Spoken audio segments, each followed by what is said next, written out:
Thank you, Rocco, and good afternoon, everybody, again. And for all of those who made it to this session Friday afternoon, the last session, but definitely will be a very interesting session. So well done to stay until now. And because in this session, we will be dealing with a very important issue on resilience of healthcare systems.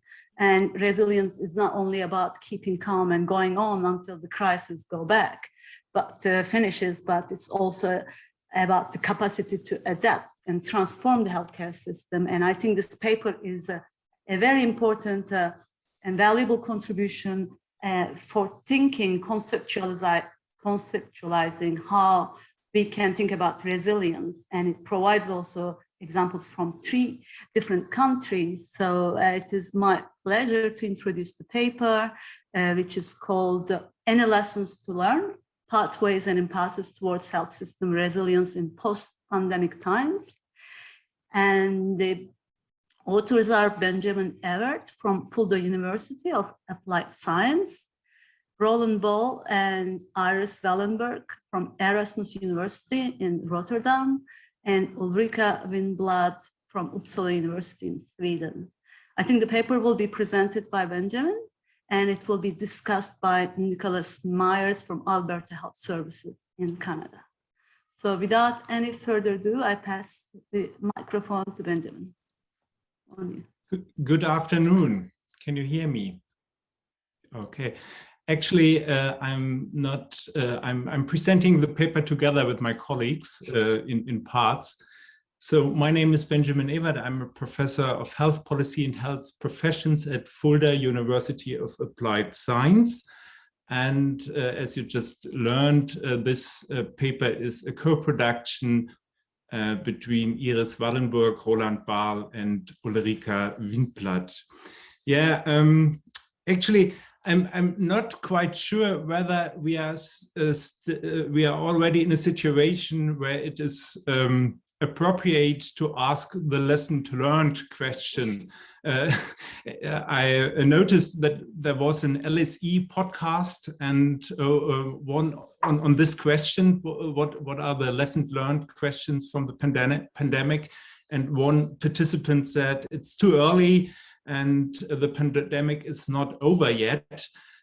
However, we dare to look in the future by asking how health systems in Germany, the Netherlands, and Sweden could become more resilient in the aftermath of this crisis, and what, of course, we could learn in respect of future disasters, which, of course, could be very different from the pandemic.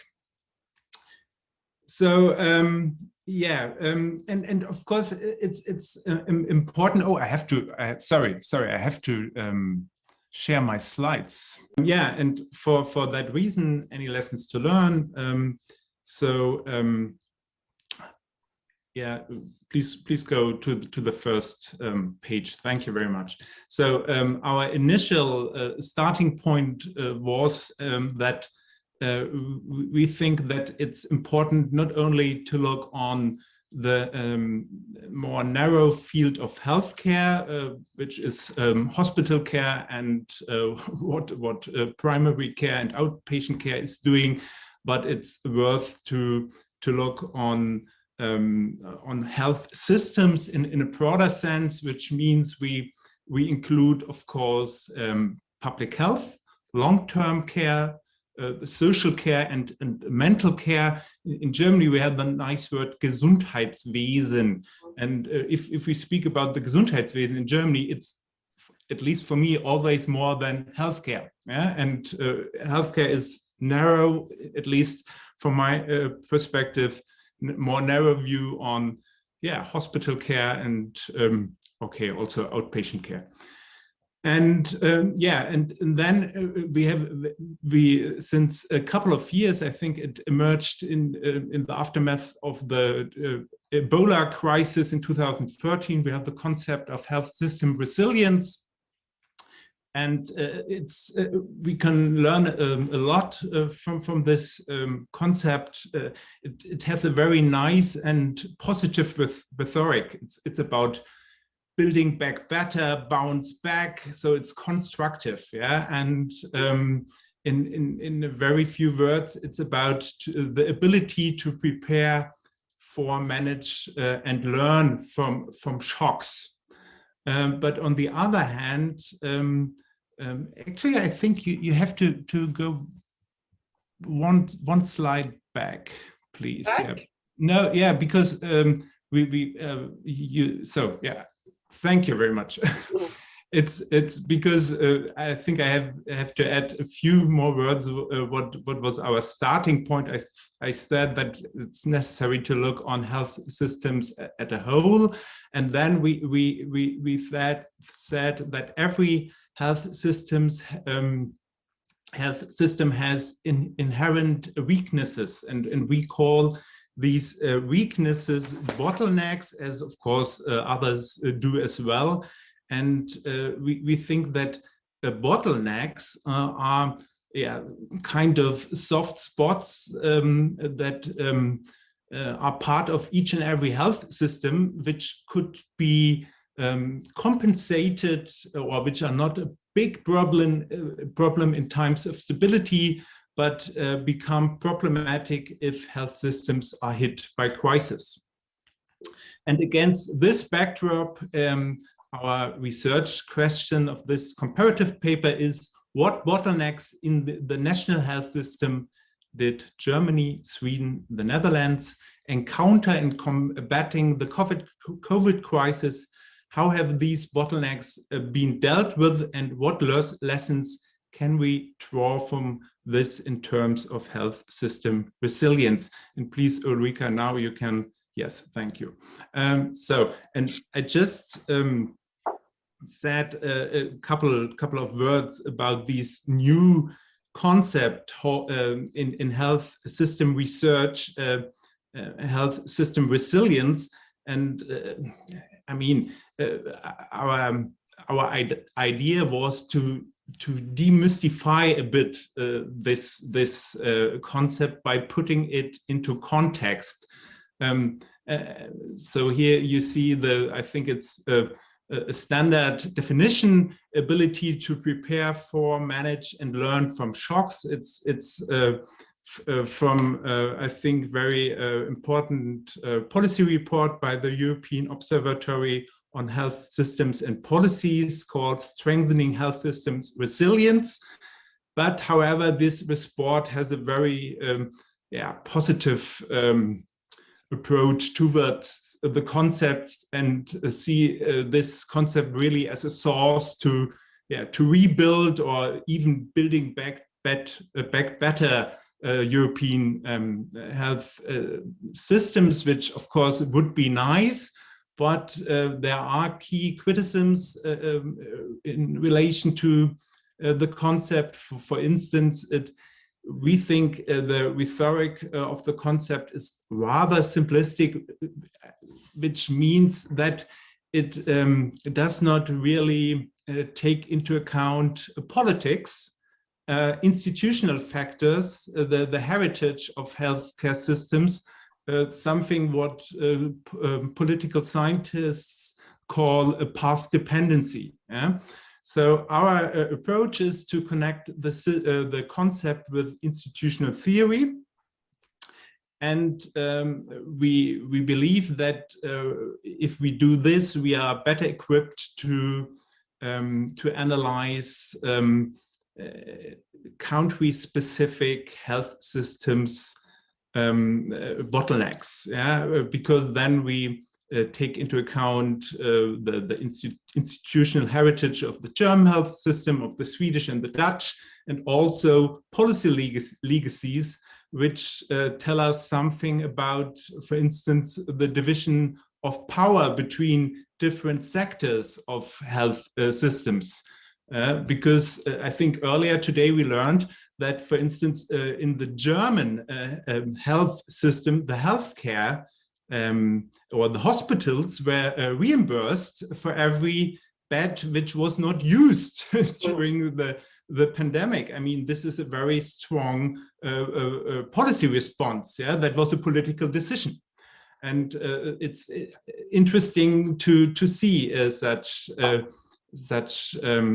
different responses in different sectors of health system. Okay, I think you can go on. So these are our methods and research approach. Our empirical study is based on document studies and interviews with regional and national health system experts. And the document studies, they are based on academic research, of course, but it's, I mean, since there's many, but it was also important to draw from queer literature and media debates. And we conducted 16 interviews, and they were conducted on a jointly agreed content guideline. So it was guaranteed that we more or less ask the same questions to our interviewees. And then we also identified in total 6 bottlenecks. Of course, it would be possible to identify much more bottlenecks for each country. So we, based on discussion and deliberation, we identified the most pressing ones from our perspective, each for every country. And based on document studies and interviews, we made thick description of country-specific bottlenecks that were then discussed and analyzed. And now I will start with presenting the findings for the German case. Here I conducted the interviews and also analyzed the documents which were important to understand the German bottlenecks during the COVID-19 pandemic. Let me start by remind you of the hallmarks, so to say, of the German health system. It's a corporatist health system, which is, as it is often said, regulated at arm's length of the federal state. Here, of course, the sickness funds and also the physician associations are very strong players in the system, and also the whole healthcare sector is very strong in terms of capacity, even if we learn today that capacity is not everything. I really appreciate this finding, but nevertheless, it's a huge sector, and Germany had a huge number of for instance, intensive care beds. So the first bottleneck is that the public health sector, it was neglected and overburdened since decades. I could dive deep into history to explain the roots why this is the case. I think it's not here necessary to do this. But what one really could or has to say is that the Gesundheitsämter, these are the local public health services, they were underfunded and understaffed since decades. And of course, there are different rules in different federal states, Bundesländer, but nevertheless, by and large, they were not really able to manage the testing and tracing of COVID-19 patients. But nevertheless, this was their job, and they really had they become overnight operational hubs, and that was really challenging for them, and people who work at these Gesundheitsämter reported that this was a huge challenge for them. It meant that organizational redevelopment was necessary. They please go. Yeah, thank you. It was necessary a readjusting of internal workflows, and of course cross-sectoral cooperation. The federal government reacted to this bottleneck in August 2020 by passing a law called the Pact for the Public Health Service. But again, we have the problem in general. This is, I think, a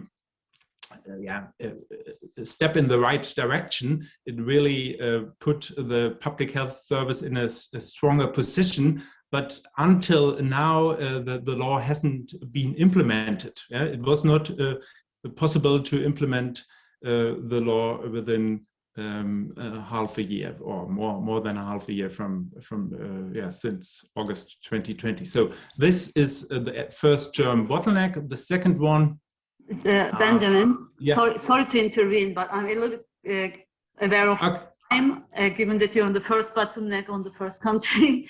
Time. Thank you. I will. Okay. Thank you. Okay. The second one, I think I can do it rather brief, because it's a bottleneck which occurred in each and every country we looked at. It's the situation in nursing homes. They were more or less forgotten during the crisis. There was, in Germany we called it organized non-responsibility, and the nursing homes became more or less sealed facilities, and also pandemic response plans have been developed but not implemented yet. Okay, thank you very much, and I think now I will hand over to Ulrika. Okay, and I have identified 2 bottlenecks in the Swedish case. There are of course many more, but I think these are the biggest problems with the quality failures within nursing homes and the failed upsurge of test facilities. Just short words about the Swedish system. Sweden is a tax-based, predominantly public healthcare system that is highly decentralized, administered variously, so to say, at the national, regional, and municipal level. Healthcare, including public health, is funded and administered by the regional 21 regions at the regional level that have their own locally elected politicians and also have the right to levy income tax. They are very autonomous and of course were in charge of most what happened during the pandemic. So hospitals, private healthcare centers, and public health services are funded and operated by the regions. Social care that include nursing homes, on the other hand, are provided by the municipal 290 municipalities. That's a bit different. What we saw was large problems within the nursing homes. The COVID pandemic have affected nursing homes particularly hard, with half of all mortalities in Sweden occurring among nursing home residents. And we have more than 14,000 dead so far. That's a large figure in a kind of small country. And a particular problem has been the lack of medical competence within the nursing homes, which has meant that medical decision-making has been made by inadequately trained staff. And we've seen too few doctors within the nursing homes during this period. There's also been a lack of sufficient personal protective equipment, PPE, for staff, which is of course contributed to the difficulties in limiting the spread. And the lack of PPE and the prioritization of equipment, especially for the hospitals, often left staff within the nursing homes without adequate equipment, which actually also was a big reason for the spread of the disease. A last problem that must be mentioned is the bad collaboration between hospitals and nursing homes, or also between primary healthcare and nursing homes, where actually patients fell between the cracks. And we had doctors are employed by the regions, and there were many cases where they actually didn't even visit the nursing homes during this period, and they sort of say referred patients or gave instructions about palliative care over the phone, which has been criticized. So overall, I mean, the quality problems that we see within the nursing homes we were well aware of them before the pandemic, but things have sort of become worse during this period. The second bottleneck in the Swedish case is the failed upsurge of testing and tracing. And we see a relatively slow increase of testing capacity stemming from trouble with equipment and logistics in the 21 regions, and also very unclear communications between the national level and the regions. And also very unclear division of responsibilities between the national and the regional levels. For example, it took a very long time to finalize a reimbursement guarantee by the national government for testing costs, and the regions actually only accepted to begin the large-scale testing when they were granted money from the national state, which was not until end of June last year, which actually made it worse. And also there were a lot of problems also, since it's such a decentralized system. We had sort of say 21 different testing models in the country, and there were quite little learning between the regions. There's a lot to learn in that sense. And also very vague guidelines from the national level, from authorities actually, how to implement the testing strategies. So that our multi-level governance model has created large problems, I'll say, in the Swedish case. Okay, I change slide to our last country, and that is the Netherlands. Yeah, thank you, Ulrika. I will take over from the Netherlands. Well, the Netherlands is characterized by a social health insurance system, which moved into the last 25, 30 years into a much more layered system of financing, organizing, and providing healthcare. And we still have this very much corporatist nature of the healthcare system, but at the same time, there's also a lot of marketing of competition policies have been introduced. There was major reforms of decentralization and marketization. So the system has become much more layered and actually also fragmented. And we also now face the consequences of that during this crisis, which I think is also very interesting because we thought, and we only recently wrote a report about that for the future of older persons care, in which you also see that, well, this fragmentation could also be a solution to future problems, we thought, but now we face the problems during this crisis.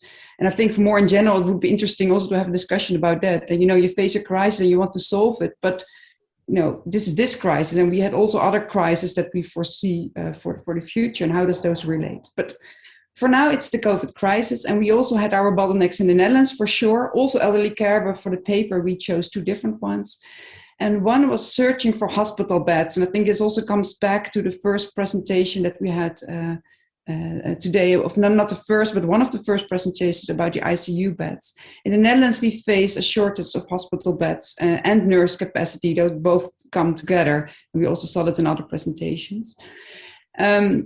And there have been mixed strategies to approach this problem. On the one hand, an upsurge of beds, emptying operation room and make this into new ICU departments, for instance, particularly during the first wave, but also, and it has become a real new infrastructure in the Dutch healthcare system, in which we have this marketing policy in which hospitals have to compete, but now they really have to collaborate and redistribute patients among hospitals to make and to keep it doable. And there's been built a whole infrastructure for that.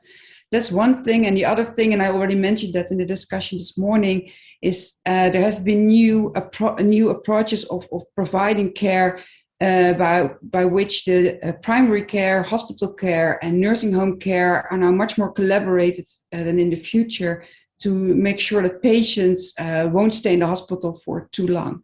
But now I listen to myself, I almost bring it as a solution, but it has been a real bottleneck to find out about, to upsurge the amount of hospital beds. The other one, and Ulrika also mentioned that for Sweden, is testing capacities. And in the Netherlands, and here you really can bring it back to this institutional context, testing was mainly connected to hospitals and GP practices, and there was not much capacity for testing, and it was very much protected. An expert-based testing infrastructure based on a couple of medical associations who were who really protected this system, and it relied on only one pharmaceutical company. Well, and then knowing that there was this shortage in the beginning of the whole crisis, this really turned out to be a real problem for the Netherlands. The other thing was there was a big lack of coordination. The testing was organized by local or regional public health organizations who have, and this locality is related to this decentralization policy that have been introduced in the Netherlands years ago, and this was related to that, and it also led to a very fragmented system. And we were not used to having large-scale testing systems and tracing, and it also failed due to this poorly organized contact and tracing system that we had and that we were not familiar with.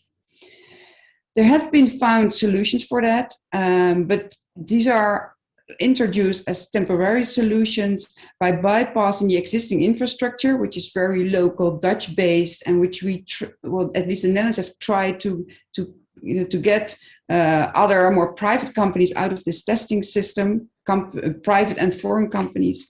And now new contracts have been arranged with those foreign parties, and they've really helped the Netherlands to upsurge test capacity. But at the same time, and here you see the institutional context also come through, is that, well, it has been promised that this will only be a temporary discussion and we'll go back to our Dutch-based system in the future.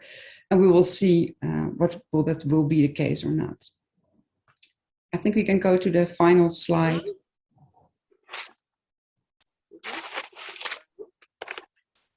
Ulrika, yeah, thanks. Thank you. So from bottlenecks to resilience, and I think we have a question mark there as well, if you from our presentation.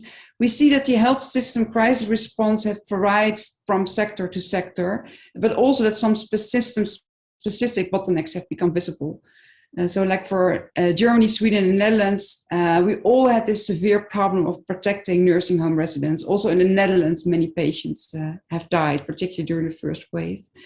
And also we see that in all three countries, public health hasn't been that important, and hasn't had that much attention in the past few years or maybe even decades. And that they've more or less turned out into the appendix of the healthcare systems. And well, that's a bottleneck for all countries.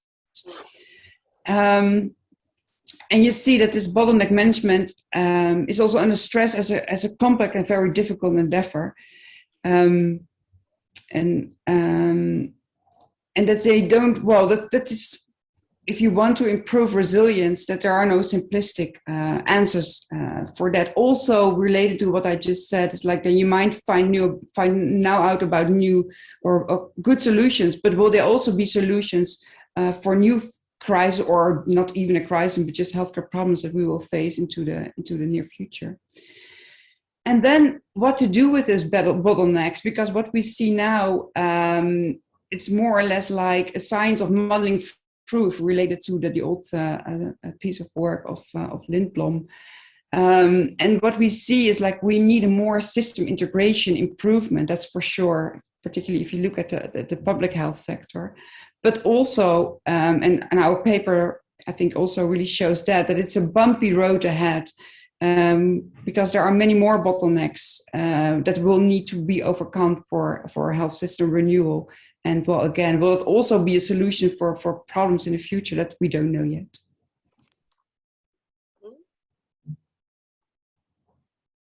So I think that's about it. Good. I'll stop sharing now. Thank you. Thank you very much for it is a triple presentation. It's really, really interesting. I can't say so much, but I'll let the floor. But I just wanted to note that these bottlenecks that you identified in 3 countries, I think we could say that they're the same bottlenecks, at least in European countries. This issue of nursing home seems to be an issue in all developed countries or healthcare system. Low middle income countries is a different story, but I think there is a story there, and the same thing with the testing capacity. And I guess the issue is how you deal with these bottlenecks, which differs probably between the systems, and it's interesting to analyze. But I'd like to give the word to Stephanie. She has a question that she can develop by herself. Steph, are you there? Yeah, I'm there. Sorry, I wasn't quite prepared because I thought there is a discussion or discussant or so. So my question is really, so thanks for the great paper. It's really, really fascinating. I think I have 2 questions. One is about the boundaries of the public healthcare system and where it starts and where it stops, because Benjamin made this point in the beginning that this is a wide view. So the question is then, does this include population-wide initiatives as well in dealing with the pandemic, and which kind of is very much about the context of how things evolved. So you could always argue if there's less infection in the population, then you have less problems in the nursing homes, for example. Yeah. So would this kind of be part of a consideration of the institutional big picture? It's like, to what extent is this supported by the general population? And my other question is about the bottleneck, which is a good metaphor, but it seems to suggest it's very much about capacity. So like a hardware capacity almost, but it's probably also about capabilities. And I wondered whether whether bottleneck then is the right metaphor for this, because it sounds so, it has a physicality to it in some sense. Maybe what we do is note these questions and we take the discussion, and then you can just develop the arguments after. So sorry, Nicholas, I'll pass the words to you, and you have also 15 minutes. Thank you. So I'm hoping that everybody can hear me and see me. Yeah. Thank you. Slides? We're good? Do you have any slides to share? No, I don't have slides. No, just my voice. Okay. All right. So thank you very much indeed. So Nick Myers, actually, I'm calling in from Alberta in Canada. Nice snowy day out here. But I bring a perspective of somebody who's worked for many years as a family physician, who's worked also for many years as an administrator with Alberta Health Services in primary care, as a medical director of primary care for the province, albeit a rather distributed primary care, and then also as a student actually at the LSE, enjoying Rocco's tutorship and guidance. So what I'm interested in within that is the perspective here of integration, and partnerships, which is just fundamental, I think, to the healthcare system and to healthcare reform. And we heard about that in the earlier discussion around the vaccine, the need for partnerships and collaboration. So what I liked about this paper, and I'm not going to go through it in the same way that Peter did from York. I don't have that kind of discipline, but I certainly enjoyed reading and thinking about the concept here of resilience, and how there are inherent weaknesses in the healthcare system that actually impair the ability of healthcare systems to become resilient. And that really that there's a link here, not just with the conventional definition of resilience in terms of adaptability and responsiveness, but the longer term potential for resilience to drive healthcare reform, and the inevitable, I agree, link with governance and structure, which I think is loosely called the institutional theory. So let's just move on. And what I found compelling about the story is actually how much the factors that they mentioned in the paper resonated with us in terms of our experience. I think other countries experience the long-term care problems that have been faced, really, of course, a vulnerable, more vulnerable population being served by distinct organizations that probably have not got the skill level or investment that the acute sector has. The obvious focus on acute sector that occurs for good reasons. You know, if you're an ICU physician and you're running out of respirators, do you want to be in a position in which you're going to turn people away because there aren't enough ventilators available? But really protection of the acute system in terms of surge capacity. Really, sometimes I think a failure to look at the broader picture of healthcare in terms of what happens to the rest of the population. However, you know, the barriers that certainly that they've mentioned here, testing, experienced here. Many of you I don't think are clinicians, so the testing, access to testing, who gets tested, supplies for PPEs, all barriers that actually we've experienced and that were mentioned in the papers. So basically, you know, very, very large structural and decision-making processes that have impacted the response, and I think need to be examined in terms of future crises, and need to be examined in terms of how healthcare can become resilient to future shocks. So within that experience, of course, there's the healthcare altruism and tolerance for change. And I think that, you know, when we heard the experiences, for example, of Italy in terms of repurposing and readjusting, and we've all done it, readjusting beds, people working overtime, people moving from public health desks to front care testing. There's an adaptiveness that actually is implicit, I think, and certainly many of the front care workers are altruistically involved, but are getting exhausted. And I think that the altruism is now beginning to have an impact on their resilience in the old-fashioned word of resilience. And how are we going to manage that in the future as this pandemic plays out and we deal with post-pandemic days? So within the Albertan context, and I realize this is a European meeting, but the structural basis of governance and how decisions are made played a very, very large role in that. Certainly in the Albertan perspective, our ministry actually maintained a major decision-making role. And of course, what was interesting about that is that the politicians around that table are also having to juggle the economic, educational and social aspects of the general population. And I think that certainly plays into the discussions around the decisions that are made.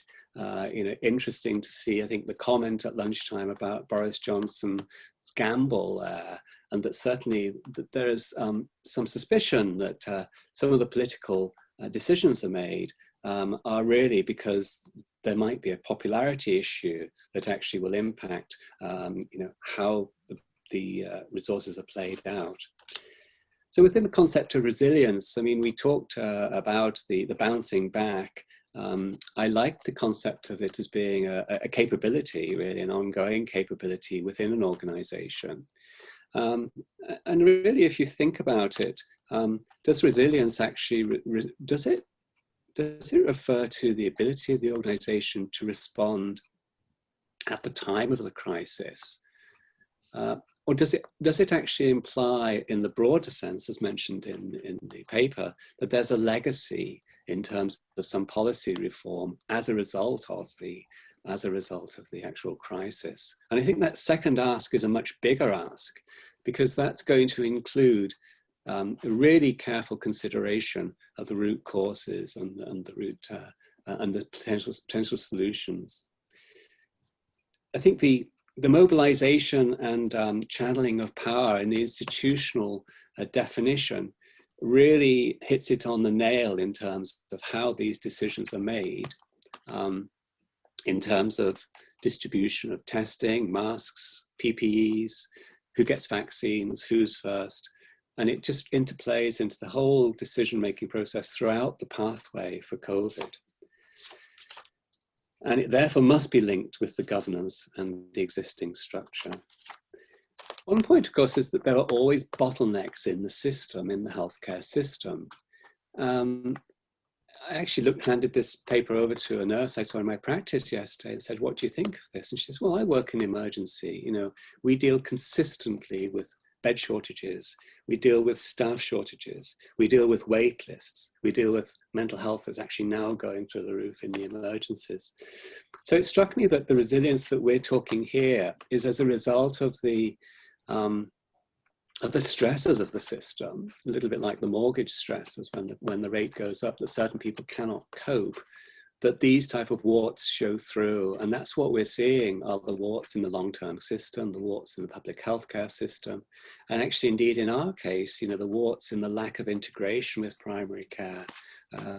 And really the problem that primary care, I think, has faced in many countries in terms of investment and recognition that, you know, as primary care providers, people understand the patients, patients trust their primary care providers, there's continuity of care. And in fact, a lot of the trust issues over vaccine hesitancy, testing information, it could actually have been allayed, actually, if primary care was a full partner and fully integrated. So I think we've done a great job with that, and maybe the Netherlands has done a greater job. Very impressed with the shift to ambulatory care and early discharge of patients in partnership with GPs, hot oxygen systems at home. I think that's where we need to go, you know, I would actually say kudos to the Netherlands for that approach. I mean, one thing is, in considering the paper is, you know, what's the counterfactual? What would have happened if we hadn't had the crisis? What would change in healthcare reform? And the answer is probably not a lot, actually. And so in many ways, you know, there is the opportunity here. I think that the paper is extremely interesting in triggering the discussion around, we recognize the background bottlenecks or background stress points, but these are the ones that we really have to deal with in a crisis. And of course, the crisis here is a public health crisis. It may well be a funding crisis. It may be a crisis in obesity. It may be a crisis in human resources as everybody retires and there's nobody to staff. So we're not really confined just to, you know, infectious diseases, although that's certainly the context that we're looking at here. But there are many other stresses to the healthcare system that have an impact on what it can deliver. So within the COVID, then we have, you know, the fragmented public health recognized in Germany. Interestingly, here in Alberta, public health, although owned at a high level by government, is actually fully incorporated into Alberta Health Services. And so the ability to test actually was incorporated into the single operational body. And that actually allowed a fairly quick mobilization, though people had to morph from desks and they had to recruit, as many other countries had, for testing. I've mentioned mental health, and my concern with that is that I think that this has been missed, actually, and it's going to come through. I think it's been missed in, for example, in the papers that were discussing non-COVID and the impact of unmet needs. I think that it's very, very poorly measured, and often mental health is not actually presenting until it's late. But certainly in our context, we are seeing massive increases in mental health attendances to primary care, to emergencies, increase in suicide attempts, actually no change in suicide rates. And so this, I think, is the next phase that we're going to go through. It's the recovery phase with mental health, plus obviously the catch-up for the healthcare system.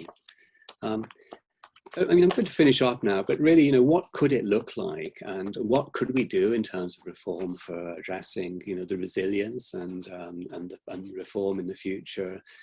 And my plea is actually for an integrated system where there is actually an obvious link to a functional link with external agencies. You know, the crisis really here is that we're all in this together.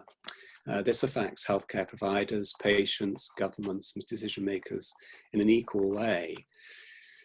And one of the things that I think that we need to leverage on is partnerships, community partnerships. given that much of this work is actually done outside of the acute setting, again, it goes back to the health system definition that maybe when there's a crisis, we have to be open to redefining the healthcare system and opening the doors a bit to collaborate more. I think it's about adaptive governance, whatever that means. I think it means that the people who are actually in the governance need to be in a position in which they can think more carefully about the decisions they make. There's some things that are here to stay, again, that were not mentioned in the paper. So virtual care. What's the impact of virtual care? That's the method for access for many people. That actually is a reform that happened overnight in the UK. They wanted to implement virtual care, but by virtue of the lack of access, suddenly it's here to stay. So we need to be looking at what the impact of virtual care is, where it's high value, where it's low value, and that actually may then provide some access solutions for further crises. But I think that certainly that's an area that is blossoming and gaining legs significantly. But what happens with the next crisis? Will it be a human resource crisis? Will it be obesity? Will it be another infectious disease? Are we going to be able to cope with it? I mean, our worry is that after this, our staff actually will retire. The leaders are tired, they're exhausted, they've been under constant scrutiny. Every decision has been examined. You make a mistake, somebody comment, the news is all over you. If you're in private capital, that's not such an issue. So I think there are many facets actually to the resilience that we have to consider. I think this paper really helps us to link up the importance of structure and governance. And on that note, I'm going to just turn it back to you for further questions. Thank you. Thank you. Fantastic. It's very mind-opening. There are other questions in the discussion, but Iris and other authors, Ewert and Ulrika, would you like to quickly, either one of you, make, because it's really important questions that Nick asked in terms of what can we do next and from this after the crisis, and how we can learn from the resilience analysis.